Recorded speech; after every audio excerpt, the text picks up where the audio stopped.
అందరికీ నమస్కారాలు. గౌరవనీయులు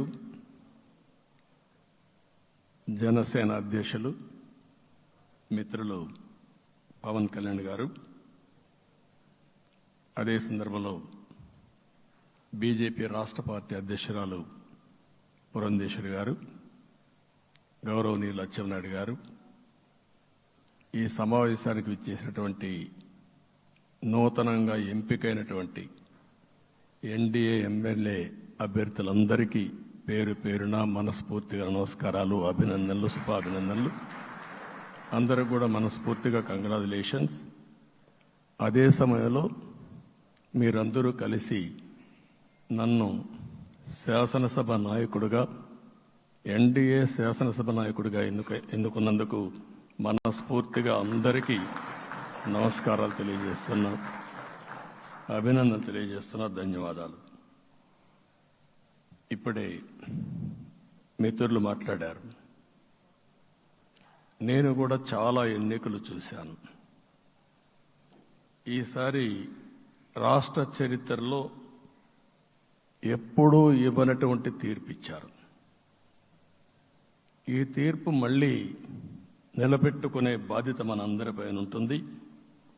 అయితే రాష్ట్రంలో ఉండే 5 కోట్ల ప్రజలందరికీ శిరస్సు వంచి పాదాభివందనం చేస్తున్నా. ఈ రాష్ట్రాన్ని కాపాడుకోవడానికి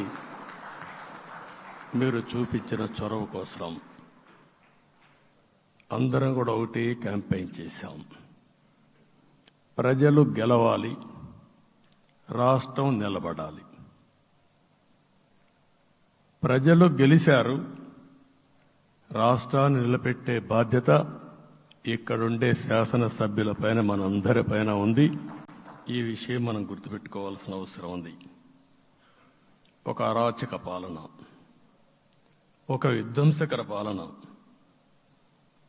మామూలుగా ఇది చూస్తే ఈ కూటమి ఏర్పాటు చేసినప్పుడు కూడా నేను ఎప్పుడూ మర్చిపోలేను. ఇప్పుడే పురంధేశ్వరి గారు చెప్పారు, పవన్ కళ్యాణ్ గారు చెప్పారు.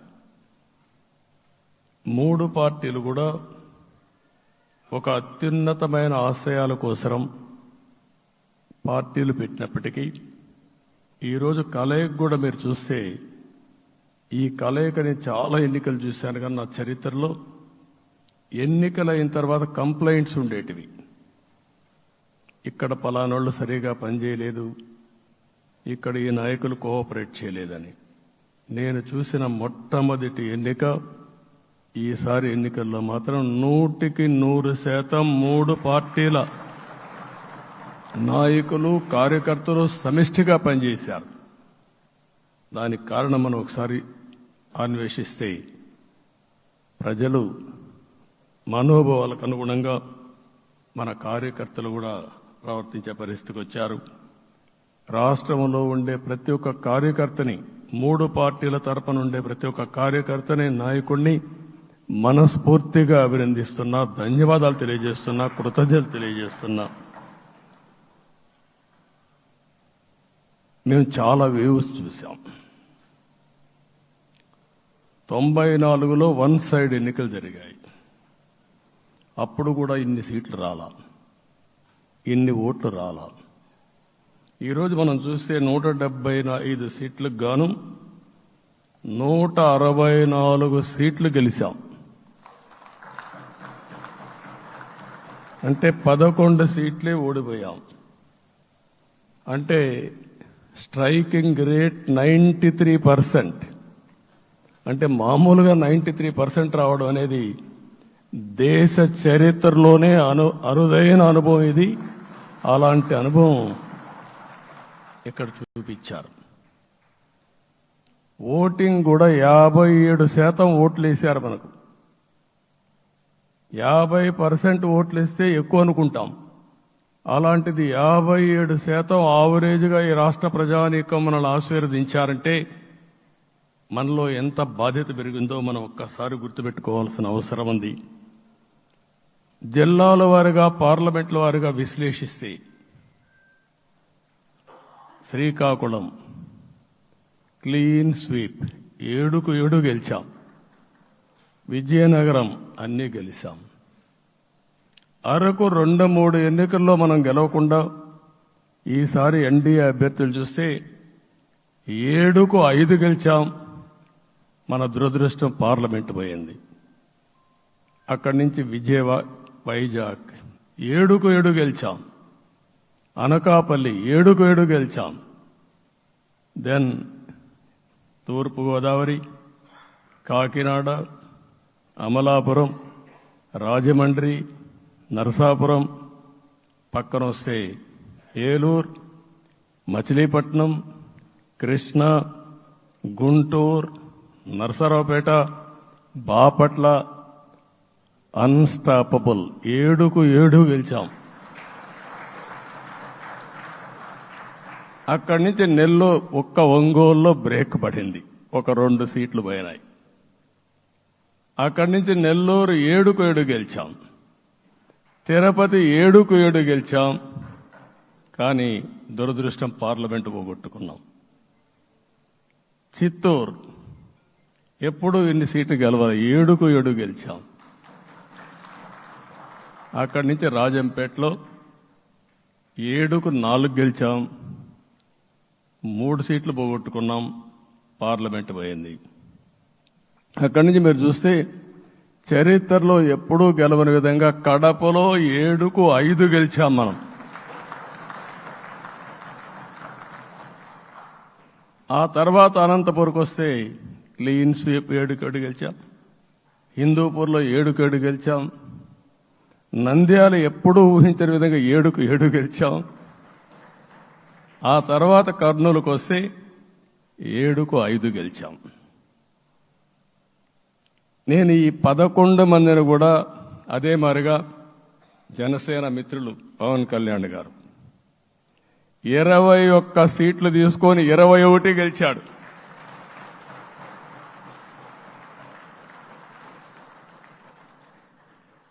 బీజేపీ 10 సీట్లు తీసుకుంటే 10 గెలిచారు, 8 గెలిచారు. అంటే 10కి 8 గెలవడం అనేది ఒక చరిత్ర. ఆ 2 సీట్లు కూడా కొన్ని ప్రత్యేకమైన కారణాల వల్ల ఓడిపోయాం తప్ప ఇంకోటి కాదు. అంటే ఇక్కడ ఒక లెసన్ మనందరికీ అర్థమైంది ఏంటంటే, అభ్యర్థులు గట్టిగా నిలబడుకున్న ప్రతి ఒక్క చోట ప్రజలు మనల్ని ఆశీర్వదించారు, గెలిపించారు. ఇదే ఈ యొక్క ఎన్నికల్లో మనందరం గుర్తుపెట్టుకోవాల్సిన ఒక ప్రత్యేకమైన విషయం. నేను చాలాసార్లు ఎన్నికలైన తర్వాత సమీక్షలు చేసుకున్నాం, కానీ ఇలాంటి విజయం, ఎలాంటి సాటిస్ఫాక్షన్ ఎప్పుడూ లేదు. దీనికి కారణం ప్రజలు మన మీద నమ్మకం పెట్టుకున్నారు. పార్లమెంట్ ఎన్నికల్లో కాదు, అసెంబ్లీ ఎన్నికల్లో చూస్తే 95,000 ఓట్ల మెజారిటీతో గెలిపించారు. గాజువాక 95,000 ఓట్ల మెజారిటీతో గెలిపించారు. ఈ విషయాలు నేను పవన్ కళ్యాణ్ గారు ఢిల్లీకి వెళ్ళినప్పుడు, పురంధేశ్వరి గారు వచ్చినప్పుడు, ఈ రాష్ట్రంలో ఇచ్చిన మ్యాండేట్ వల్ల ఢిల్లీలో మమ్మల్ని అందరూ గౌరవించే పరిస్థితికి వచ్చారు. మీ గెలుపు వల్ల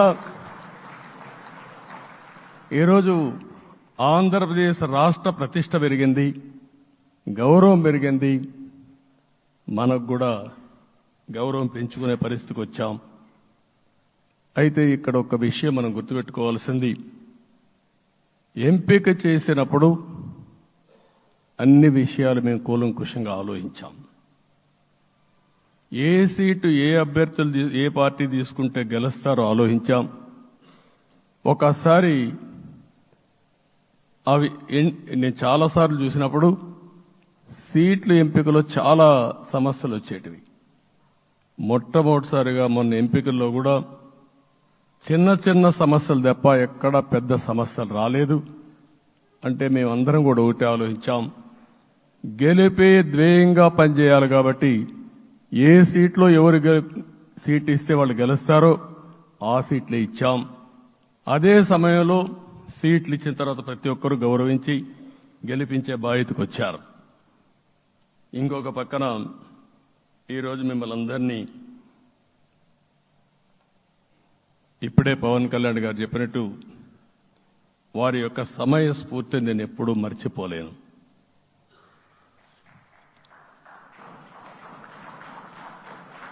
మొట్టమొదటిసారిగా నేను జైల్లో ఉన్నప్పుడు వచ్చాడు. వచ్చినప్పుడు నన్ను పరామర్శించాడు. బయట వచ్చి ఈ రాష్ట్రం అంత మునుపు చెప్పినా అంత మునుపు అనేక సందర్భాల్లో ప్రభుత్వ వ్యతిరేక ఓటు చీలకూడదని చెప్పారు. కానీ నన్ను చూసి బయటికి వెళ్ళిన తర్వాత ఈరోజు తెలుగుదేశం జనసేన పొత్తు పెట్టుకుంటున్నామని చెప్పిన మొదటి వ్యక్తి పవన్ కళ్యాణ్ గారు. అప్పటికే బీజేపీతో పొత్తుంది. అయితే ఒక మాట చెప్పాడు, బీజేపీతో పొత్తుంది, బీజేపీ తెలుగుదేశం జనసేన 3 పార్టీలు కలిసి పోటీ చేస్తామని కూడా చెప్పి మళ్ళీ ఆ ప్రయత్నం చేసి కడాన రాష్ట్ర ప్రయోజనాల దృష్ట్యా బీజేపీ తెలుగుదేశం జనసేన పొత్తు పెట్టుకున్నాం. మనస్ఫూర్తిగా ఆయన అభినందిస్తున్నా. ఆ రోజటి నుంచి ఎలాంటి పొరపక్షాలు లేకుండా కలిసి పనిచేశారు. మాకు కొన్ని అనుమానాలు ఉండేటివి. ఓటు ట్రాన్స్ఫర్ అవుతుందా లేదా, ఓటు ట్రాన్స్ఫర్ కాకపోతే ఎక్కడన్నా సీట్లు నష్టపోతామని. అందుకే మీరు ఒకసారి చూస్తే ఎన్నికలు మొత్తం సెట్ అయింది, నామినేషన్స్ వేసాం, ముందుకెళ్ళాం. అదే సమయంలో మొట్టమొదటిసారిగా కొవ్వూరులో 3 పార్టీల నాయకులు కలిసి, నేను, పవన్ కళ్యాణ్ గారు, పురంధేశ్వరి గారు ముగ్గురం కలిసి ఫస్ట్ మీటింగ్ అడ్రస్ చేశాం. అక్కడి నుంచి 6 జిల్లాల్లో మేమిద్దరం కలిసి తిరిగాం. బీజేపీ నాయకులు కలిసి వచ్చారు. ఆ తర్వాత మొట్టమొదటిసారిగా అమిత్ షా గారు ఏదైతే అనంతపూర్లో ధర్మవరం కాన్స్టిట్యున్సీకి వచ్చారు. నేను మొన్న నేషనల్ మీటింగ్లో కూడా చెప్పాను. ఆయన వచ్చినప్పుడు చాలా స్పష్టంగా ఎందుకు మేము పొత్తు పెట్టుకున్నామనే విషయాలు చెప్తూ ఈ ప్రభుత్వ అవినీతిని ఎండగట్టారు, సూటిగా మాట్లాడారు. ఆ ఒక్క మీటింగ్తో రాష్ట్రం మొత్తం ఒక నమ్మకం వచ్చింది. బీజేపీ కూడా పూర్తిగా ఈ కూటమిని సపోర్ట్ చేస్తున్నారనే కాకుండా ఈ రాష్ట్రానికి ఏ అవసరం ఉందో చెప్పగలిగారు. అది అయిన తర్వాత ప్రధానమంత్రి గారు వచ్చారు. మొట్టమొదటి మీటింగ్ మీరు చూస్తే ఇక్కడనే రాజమండ్రిలో పెట్టారు. రాజమండ్రిలో స్పష్టత ఇచ్చారు, దేని అనకాపల్లిలో స్పష్టత ఇచ్చారు. తర్వాత రాజంపేటలో మాట్లాడుతూ చాలా క్లియర్గా చెప్పారు. ఇదే విజయవాడకు వచ్చినప్పుడు రోడ్ షో పెడితే నా జీవితంలో ఎప్పుడూ చూడలేదు, ప్రధానమంత్రి గారు కూడా అదే చెప్పారు, బ్రహ్మాండమైన రోడ్ షో విజయవాడలో జరిగిందని ప్రధానమంత్రి గారు కూడా అభినందించే పరిస్థితికి వచ్చారు. ఇవన్నీ కలయికే మన విజయం. ఈ విషయం మనం గుర్తుపెట్టుకోవాల్సిన అవసరం ఉంది. మీరు కష్టపడ్డారు. నేను చాలా ఎన్నికల్లో చూశాను. అందరూ అభ్యర్థులు కూడా ఈ ఎన్నికల్లో కష్టపడిన విధానం కానీ ఇంత కష్టం నేను ఎప్పుడూ చూడలేదు. ఒక్క మాటలో చెప్పాలంటే ప్రతి ఒక్కరూ మనసు పెట్టి పనిచేశారు. అందుకే ఈ గెలుపు వచ్చిందని చెప్పి కూడా నేను మీకు తెలియజేస్తున్నా. మీ అందరి సహకారంతో రేపు ప్రమాణ స్వీకారం చేస్తున్నాను. దానికి మీ అందరికీ ధన్యవాదాలు. రేపు ప్రమాణ స్వీకారానికి నరేంద్ర మోడీ గారు ప్రధానమంత్రిగా వారు వస్తున్నారు. అదే మరిగా ఎన్డీఏ నాయకులు వస్తున్నారు. ఇది ఒక అరుదైన అనుభవం. అంటే నేను 4వసారి ముఖ్యమంత్రిగా ప్రమాణ స్వీకారం చేస్తున్నాను కానీ ఈసారి దీనికి ఉండే ప్రాధాన్యత, ప్రజలు మన మీద పెట్టుకున్న నమ్మకం, నష్టపోయారు, ఇబ్బందులు పడ్డారు, మన మీద హోప్ పెట్టుకున్నారు. తిరిగి నేను ఒక్కడినే చేసే కార్యక్రమం కాదు. అందరం సమిష్టిగా మళ్లీ ప్రజలకు రుణం తీర్చుకునే సమయం ఆసన్నమైంది. దానికి ఈ రాష్ట్రానికి పూర్తిగా కేంద్ర సహకారం అవసరం. నిన్న పోయినప్పుడు కూడా నేను చాలా స్పష్టంగా కేంద్ర నాయకత్వాన్ని కోరాను. అటు అమిత్ షా గారిని, అదే మరి ప్రధానమంత్రి గారిని అందరినీ కోరాం. పూర్తిగా సహకరిస్తామని వారు హామీ ఇచ్చారు.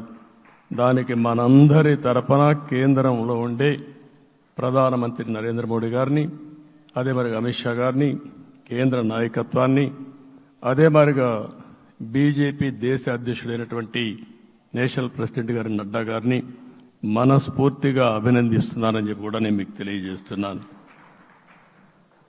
ఈరోజు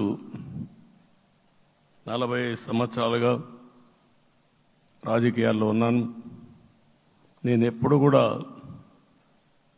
రాగద్వేషాలకు అతీతంగా రాజ్యాంగంలో ఏదైతే మనం ప్రమాణం చేస్తామో రాజ్యాంగాన్ని అనుసరించి అదే విధంగా పనిచేశాను. మళ్ళీ ఈరోజు మీ అందరికీ హామీ ఇస్తున్నాం. నాకు అలవాటు ప్రజల కోసం కష్టపడడం, అవిశ్రాంతంగా పనిచేయడం, పోరాటాలు మాత్రమే నాకు తెలుసు. ప్రజాహితం మాత్రం తెలుసు. తప్పకుండా దాన్ని నిలబెట్టుకుంటా. ఇన్ని దశాబ్దాలుగా కూడా ప్రతి అడుగు కూడా మీరు ఒకసారి చూస్తే ప్రతి ఆలోచన, తపన అన్నీ కూడా ప్రజల కోసమే చేశాం. ఈరోజు మనకిచ్చింది ప్రజల అధికారం కాదు. ఇది ఒక పవిత్రమైన అత్యున్నతమైన బాధ్యత మనకు అప్పచెప్పారు. ఈ విషయం అనుక్షణం ప్రతి ఒక్కరూ మనం గుర్తుపెట్టుకోవాల్సిన అవసరం ఉంది. నేను 14 సంవత్సరాలు దగ్గర ముఖ్యమంత్రిగా ఉన్నాను. 15 సంవత్సరాలు ప్రతిపక్ష నాయకుడిగా పనిచేశాను. ఎన్నో సవాళ్లు చూశాను, ఎన్నో సంక్షోభాలు చూశాను. ప్రతి ఒక్క సంక్షోభాన్ని ఒక అవకాశంగా మలుచుకుని ముందుకు పోయాం. ఈరోజు కూడా మీకు అందరికీ ఈరోజు రాష్ట్రంలో మనం చూస్తే చాలా సమస్యలున్నాయి. నా అనుభవాన్ని మొత్తం తీసుకుని పూర్తిగా మీ అందరి సహకారంతో, మిత్రులు పవన్ కళ్యాణ్ గారి సహకారంతో పేద ప్రజల జీవితాలను మార్చడానికి అనునిత్యం ఆలోచిద్దాం. అది చేసి మన నిజాయితీని, మన కృతజ్ఞతని ప్రజలకు తెలియజేద్దాం. అందుకని ఇంకొక పక్క మీరు ఆలోచిస్తే రాష్ట్రం పూర్తిగా శిథిలమైపోయింది. దెబ్బతినని వర్గం అంటూ లేదు. అందుకనే ఓసారి ఆశ్చర్యం కూడా వేస్తుంది. ఈ రాష్ట్రం నుంచి కూలి పనుల కోసం వేరే రాష్ట్రాలకు వెళ్లిన వ్యక్తులు సొంత డబ్బులు పెట్టుకుని వాళ్ళ యొక్క ఫుడ్ కూడా పాకెట్స్ తయారు చేసుకొని వచ్చి ఓటేసి మళ్లీ వెళ్లారు. ఇది ఊహించని పరిణామం. ఇక్కడుండేవాడు ఓటేయడం ఒక ఎత్తైతే, పేదవాడు చిన్న చిన్న పనులు చేసుకునేవాడు కూడా వచ్చి ఓటేశారు. ఎక్కడో అమెరికా, ఆస్ట్రేలియా, ఆఫ్రికా విదేశాల్లో ఉండే ఎన్ఆర్ఐస్ అయితే లక్షల రూపాయలు ఖర్చు పెట్టుకొని వచ్చి పనిచేశారు. లక్షల రూపాయలు ఖర్చు పెట్టుకొని వచ్చి మనకు ఓటేశారు.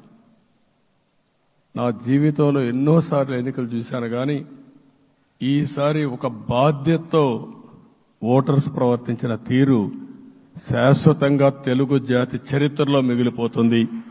అది ఈరోజు జరిగిన విషయం మనం గుర్తుపెట్టుకోవాలి. మనందరం ఒకటే గుర్తుపెట్టుకోవాల్సిన అవసరం ఉంది.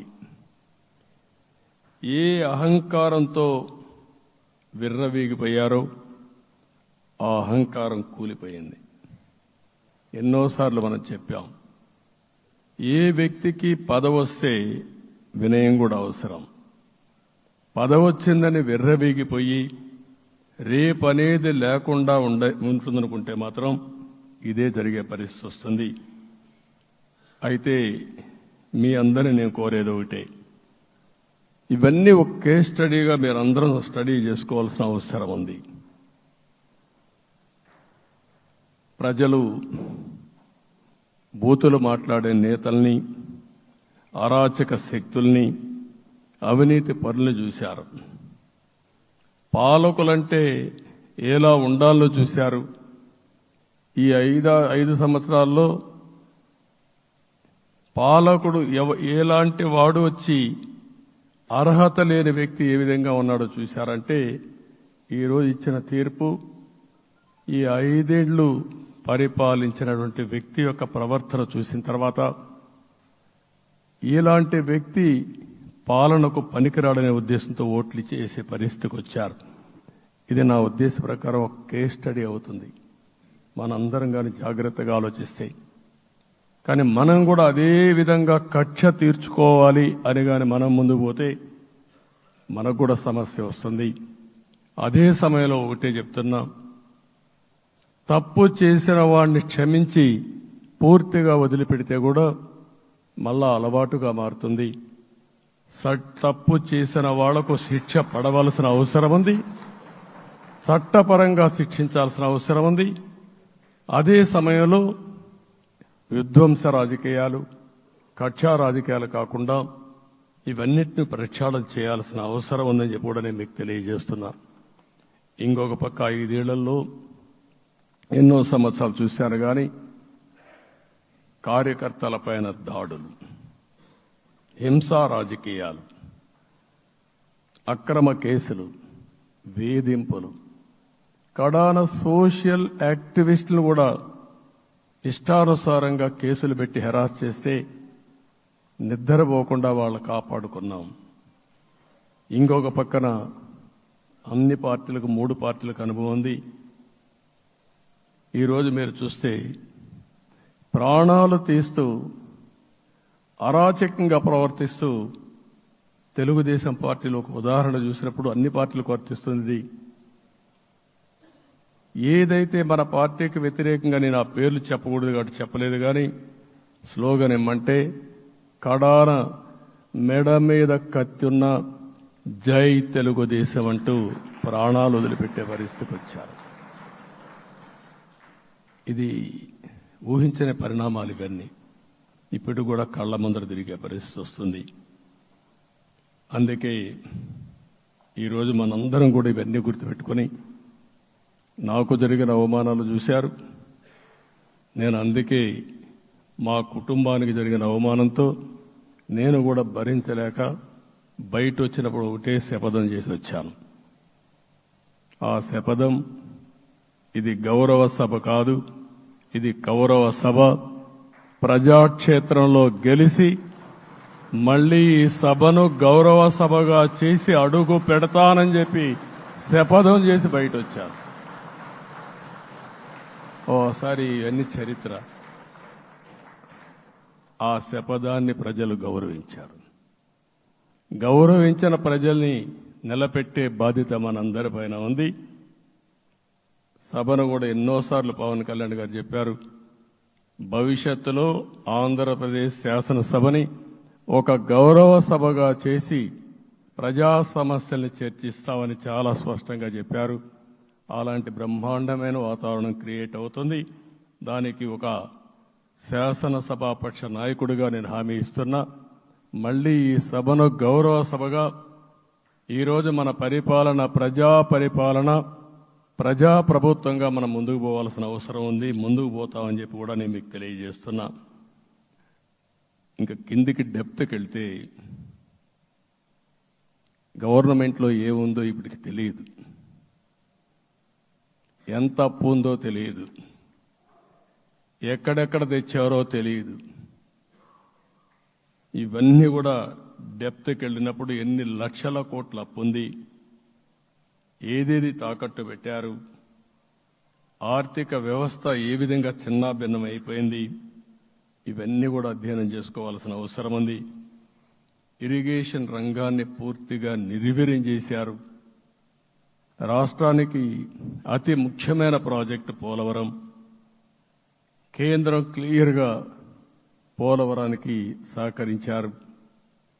నాకు ఇప్పుడు కూడా జ్ఞాపకం ఉంది, 2014 కంటే ముందు నేను ముఖ్యమంత్రి అయ్యాను, ఎంపికయ్యాను, ఢిల్లీకి వెళ్ళాను, ఢిల్లీకి వెళ్ళినప్పుడు 7 మండలాలు తెలంగాణలో ఉన్నాయి. పోలవరం ముంపుకు గురి అయ్యే 7 మండలాలు తెలంగాణలో ఉన్నాయి. ఆ 7 మండలాలు అక్కడుంటే జూన్ 2వ తారీఖున నోటిఫికేషన్ వస్తే ఆ తర్వాత తెలంగాణ అనుమతి ఉంటే తప్ప, పునరావాసానికి ఒప్పుకుంటే తప్ప మనం పోలవరం కట్టే పరిస్థితి లేదు. ఆ రోజు రాజ్నాథ్ సింగ్ గారు పార్టీ అధ్యక్షుడు. అదే మాదిరిగా ఆ రోజు వెంకయ్య నాయుడు గారు కూడా యాక్టివ్గా ఉన్నారు. నేను ఒకటే కోరాను, ప్రజలు నన్ను ఎంపిక చేసుకున్నారు, ఇక్కడ మనం ఎన్డీఏ వచ్చింది, ఈ ప్రాజెక్టు పూర్తి కావాలంటే ఆ 7 మండలాలు ఆంధ్రప్రదేశ్ రాష్ట్రానికి ఇస్తే తప్ప పూర్తి కాదు. మీరు 7 మండలాలు ఇవ్వకపోతే నేను ప్రమాణ స్వీకారం చేయను, నాకు ఈ పదవి వద్దని ఆ రోజు చాలా స్పష్టంగా చెప్పాను. ఇది ఎప్పుడు కూడా చరిత్రలో ఎప్పుడు జరగని విషయం. ఆ రోజు ప్రధానమంత్రి గారు నరేంద్ర మోడీ గారు ఇవన్నీ ఆలోచించి ఫస్ట్ క్యాబినెట్ మీటింగ్లో పెట్టి ఒక ఆర్డినెన్స్ ఇచ్చి ఆ 7 మండలాలు ఆంధ్రప్రదేశ్కి ఇచ్చి తర్వాత పార్లమెంట్ సమావేశాలు పెట్టుకున్నారంటే అది ఒక చరిత్ర. అంటే ఆ రోజు కానీ కేంద్రంగాన 7 మండలాలు ఇవ్వకపోయుంటే పోలవరం ప్రాజెక్టు ప్రారంభమయ్యేది కాదు. అన్ని కష్టాలు పడి మళ్లీ డబ్బులన్నీ కోర్టులో ఉండే కేసులన్నీ విత్డ్రా చేయించి అన్నీ చేయించాం. 72% పనులు పూర్తి చేశాం. ఈరోజు మళ్లీ మొదటికి వచ్చింది.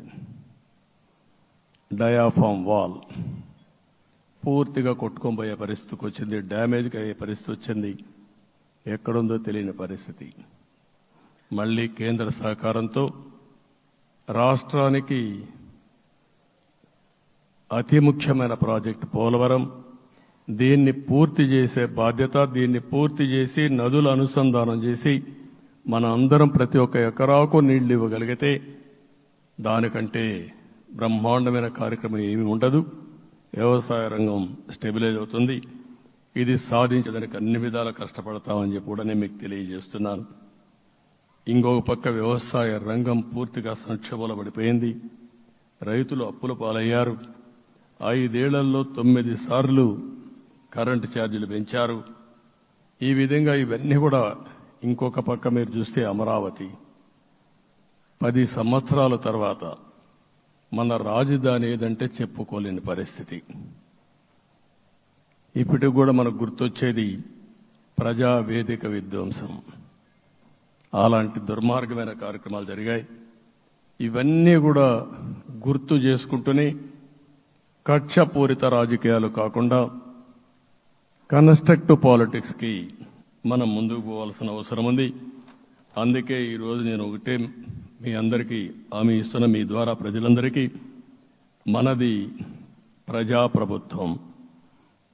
ఇకపైన మన ప్రభుత్వంలో ప్రజావేదికల కూల్చివేతలు ఉండవు.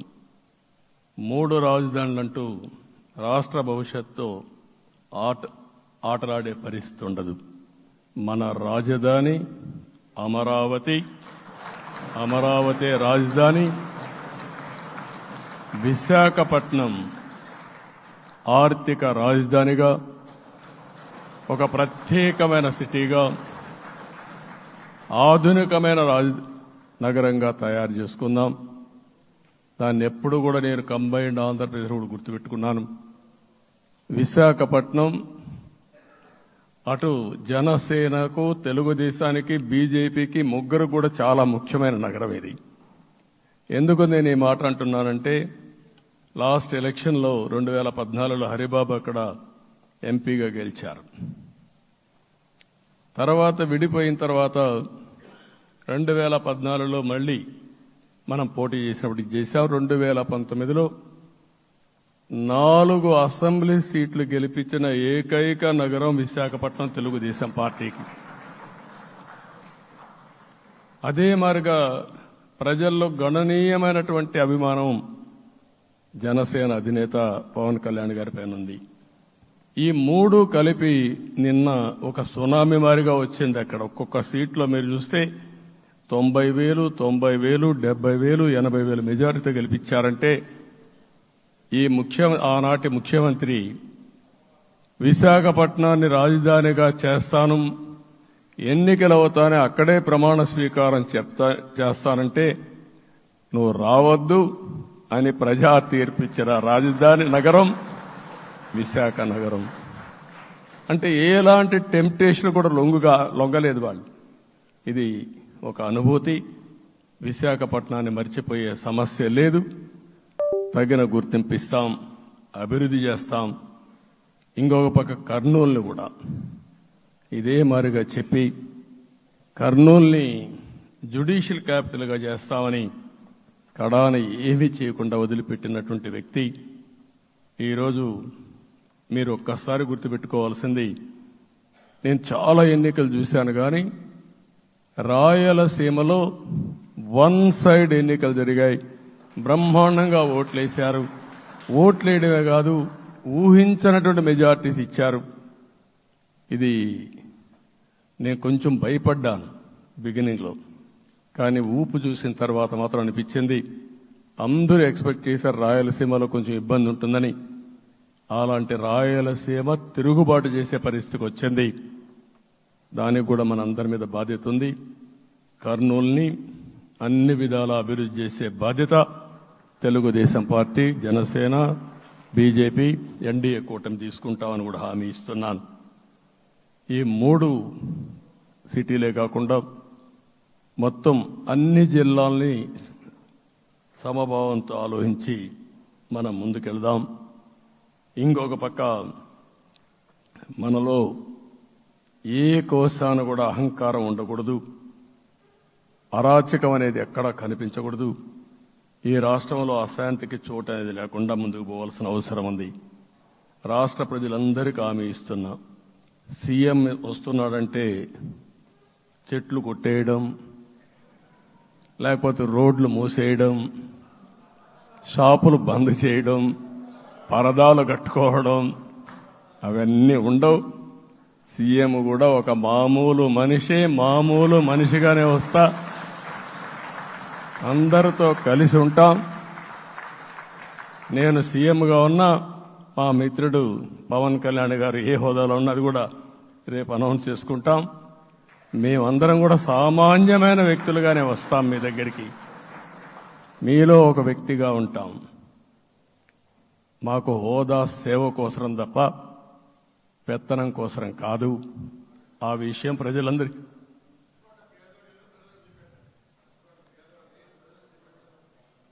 అవన్నీ చేస్తాం.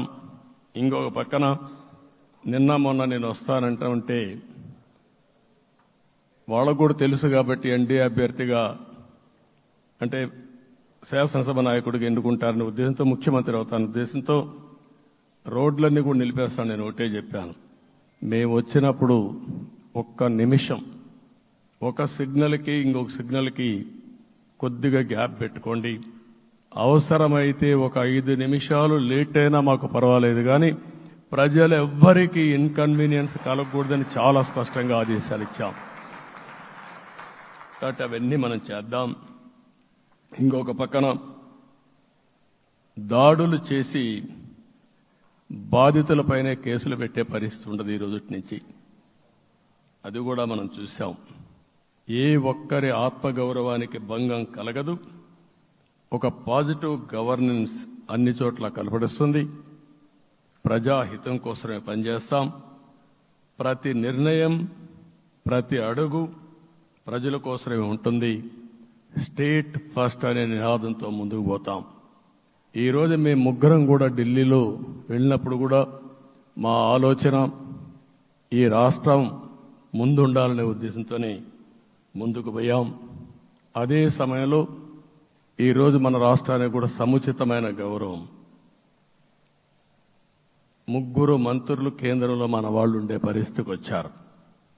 ఒక పక్కన రామ్మోహన్ నాయుడు శ్రీకాకుళం ఎంపీ, ఆయన కేంద్రంలో మంత్రి పదవి, కేబినెట్ పదవి వచ్చింది. ఇంకొక పక్కన పెంబసాని చంద్రశేఖర్కి స్టేట్ మినిస్టర్గా ఎంఓఎస్ కింద ఇచ్చారు. మూడోది కూడా ఒక సామాన్యమైన కార్యకర్త Srinivasa Varma, Narasapur MP, BJP MP, ఈరోజు కేంద్రంలో మంత్రి స్థానం వచ్చింది. ఓసారి బీజేపీలో కూడా ఇది ఒక ప్రత్యేకత. ఆయన ఎంపీ ఇచ్చినప్పుడు నాకే ఆశ్చర్యం వేసింది. ఒక మామూలు వ్యక్తి ఎంపీ ఇచ్చారు. అప్పుడు ఆలోచించినప్పుడు నేను ఫస్ట్ మీటింగ్ పోతే వచ్చాడు. వచ్చినప్పుడు నేను ఎంక్వైరీ చేస్తే ఆయన స్ట్రాంగ్గా పార్టీ కోసం పనిచేశాడు. ఒక పార్టీ కార్యకర్తను గుర్తించిన పార్టీ భారతీయ జనతా పార్టీ. అది కూడా తెలుగుదేశంలో కూడా చేస్తున్నాం, జనసేనలో కూడా చేస్తున్నాం. వారి యొక్క ప్రత్యేకత. ఈరోజు నిన్న కూడా మనం అందరం చూస్తే మోదీ గారు మొన్నే మీటింగ్ అయినప్పుడు చూశాం, ఆయన స్పీచ్ను కూడా చూశాం. నేను కూడా చాలా స్పష్టంగా చెప్పాను, 10 సంవత్సరాల మోడీ గారి పరిపాలన దేశ ప్రతిష్ట పెంచింది. ప్రపంచంలోనే భారతీయులకు గుర్తింపు వచ్చింది. 11వ స్థానంలో ఉన్న ఆర్థిక వ్యవస్థ ఈరోజు 5వ స్థానానికి తీసుకొచ్చారు. ఇంకొక పక్కన ఎన్డీఏ 3.0 ఈ పరిపాలన 5 ఏళ్లలో 5వ స్థానం నుంచి 3వ ఆర్థిక అతిపెద్ద దేశంగా భారతదేశం ఎమర్జ్ కాబోతుంది. ఇది మన దేశానికి గర్వకారణం. ఇంకొక పక్కన ఆయన కల వికసిత్ భారత్ 2047, మనందరి కల వికసిత్ ఆంధ్రప్రదేశ్. ఇది మనందరం ఒక కలగా పెట్టుకొని ముందుకు పోవాల్సిన అవసరం ఉంది. అదే సమయంలో మనందరి ఆలోచన పేదరికం లేని సమాజం, zero poverty nation, zero poverty state, zero poverty నియోజకవర్గం. ఇది ఎన్టీ రామారావు గారి కళ. ఆయన చాలాసార్లు నేను మొన్న కూడా చెప్పాను, ఒకప్పుడు కమ్యూనిజం, క్యాపిటలిజం, సోషలిజం ఇది ఆర్థిక సంస్కరణ రాని ముందు ప్రతి ఒక్కరిని అడిగే విధానం. ఎవరిని అడిగినా మీరు ఏ సైడ్ ఉంటారని అడిగేవాళ్ళు. అలాంటి సమయంలో ఎన్టీ రామారావు గారిని మీరు ఏ ఇజాన్ని నమ్ముతారో చెప్పమంటే, నాకు ఈ ఇజాల గురించి తెలియదు, నాకు తెలిసింది ఒకే ఒక ఇజం, అది హ్యూమనిజం అని చెప్పిన ఏకైక నాయకుడు భారతదేశంలో ఎన్టీ రామారావు గారు.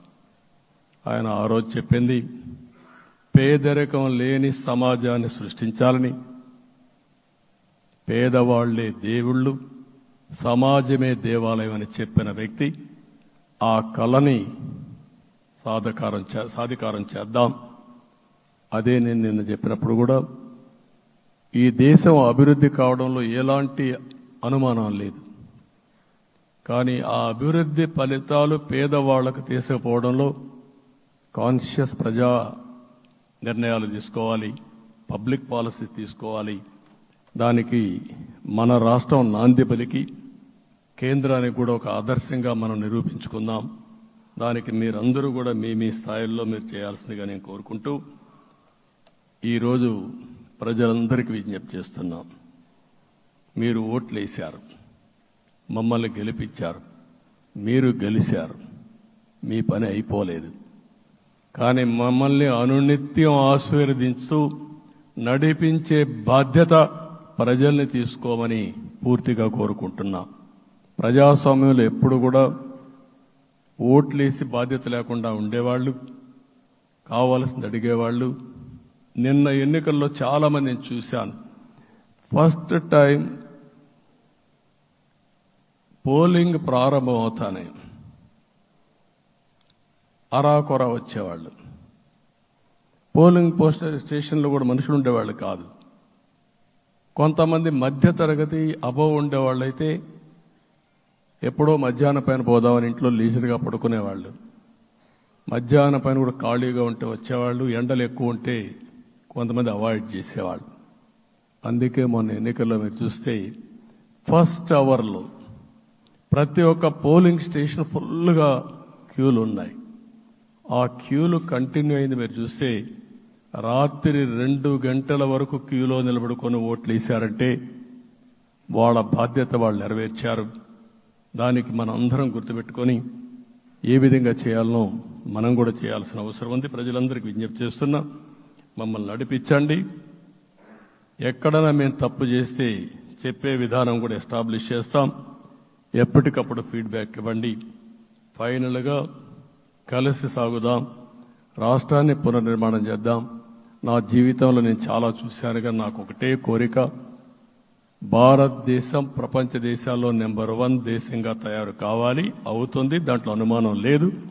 2047కి ప్రపంచంలో భారతదేశం మొదటి స్థానం బాగా పనిచేసుకుంటే, లేకపోతే 2వ స్థానంలో మనం ఉంటాం.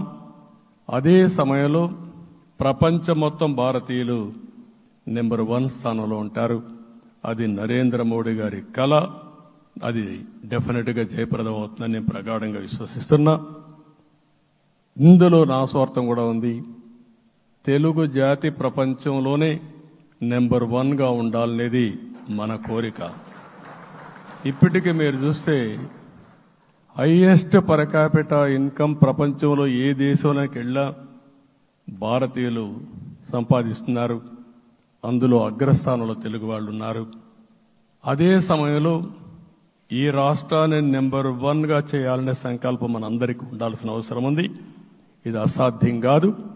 ఈ రోజు ఉండే పరిస్థితిని సవరిస్తూనే మళ్ళీ నిర్మాణాత్మకంగా వెళ్తే ఒక నిర్దిష్టమైన సమయం ప్రకారం ఆంధ్రప్రదేశ్ రాష్ట్రాన్ని నెంబర్ 1 చేసుకునే అవకాశం ఉంటుంది. అదే సమయంలో జీరో పావర్టీ. మన ఆలోచనలన్నీ కూడా ఒకటే మీరు ఆలోచించుకోవాలి. ఎవరైతే పేదవాళ్ళు ఉన్నారో, పేదవాళ్ళలో నిరుపేదలు ఉన్నారో దానిపైన దృష్టి పెట్టాలి. దీనికి కూడా ఒక కార్యక్రమాన్ని మనం తీసుకుంటా అని చెప్పి తెలియజేసుకుంటూ, మరొకసారి ఇది ఒక అరుదైన అనుభవం. నా జీవితంలో మరిచిపోలేనటువంటి ఘట్టం. దీనికి మిమ్మల్ని అందరినీ ఎన్డీఏ అభ్యర్థిగా ముఖ్యమంత్రిగా నన్ను ఎంపిక చేసిన ఎన్డీఏ ఎమ్మెల్యేలందరినీ పేరు పేరున మనస్ఫూర్తిగా అభినందిస్తూ, మరొకసారి బాధ్యత ఈ రోజు నుంచి ఇంకా ఎక్కువైంది. నిన్నటి వరకు ఈ రాష్ట్రంలో ప్రతి ఒక్కరికి నిద్ర లేని రాత్రులే. నా ఒక్కడికే కాదు. ఇప్పుడు తలుసుకుంటే ఓసారి బాధేస్తుంది. ఆ బాధపడిన రోజులు చూసుకుంటే, ఒక వ్యక్తిని జైల్లో పెట్టినప్పుడు నాకు 40 రోజుల నుంచి 90 రోజులు 100 రోజులు పట్టేది మళ్ళా బయట తేవాలంటే. మళ్ళా జైల్లో ఏం చేస్తారో తెలియదు. అక్కడి నుంచి ఇంకా ప్రెషర్ మౌంటప్ చేసుకుంటూ వచ్చాం. ఆ త్యాగం చేసిన రోజులను ఒకసారి గుర్తుపెట్టుకుంటూ, సఫర్ అయిన ప్రతి ఒక్కరిని, పార్టీ కార్యకర్తలనే కాకుండా ప్రజలను కూడా గుర్తుపెట్టుకొని, సోషల్ యాక్టివిస్టులు గుర్తుపెట్టుకొని ఈ రాష్ట్ర పునర్నిర్మాణం కోసం ముందుకు పోదామని తెలియజేసుకుంటూ, మరొకసారి మీ అందరికీ మనస్ఫూర్తిగా అభినందనలు తెలియజేసుకుంటూ, నన్ను పూర్తిగా బలపరిచినటువంటి మిత్రుడు పవన్ కళ్యాణ్ గారికి, అదే మాదిరిగా బీజేపీ నాయకత్వానికి, పురంధేశ్వరి గారు ఇక్కడ నేను చూశాను. మేమిద్దరం, వారు ఎంపీ అభ్యర్థిగా ఉన్నప్పటికీ ఎప్పుడో కంప్లైంట్ చేసినా లేకుంటే కోఆర్డినేషన్ ప్రాబ్లం వచ్చినా ఇమీడియట్గా స్పందించి వారు కూడా కోఆర్డినేట్ చేశారు. అందరూ కూడా ఎక్కడ పొరపచ్చాలు లేకుండా మనస్ఫూర్తిగా చేశాం కాబట్టి ఈ గెలుపు సాధ్యమైంది. ఈ గెలుపుకు సహకరించిన ప్రతి ఒక్క నాయకుడికి, ప్రతి ఒక్క పార్టీకి, ప్రతి ఒక్క కార్యకర్తకి, ప్రజలందరికీ కూడా పేరు పేరున మనస్ఫూర్తిగా నమస్కారాలు తెలియజేసుకుంటూ మీ అందరి దగ్గర సెలవు తీసుకుంటున్నాను. జై హింద్, జై హింద్.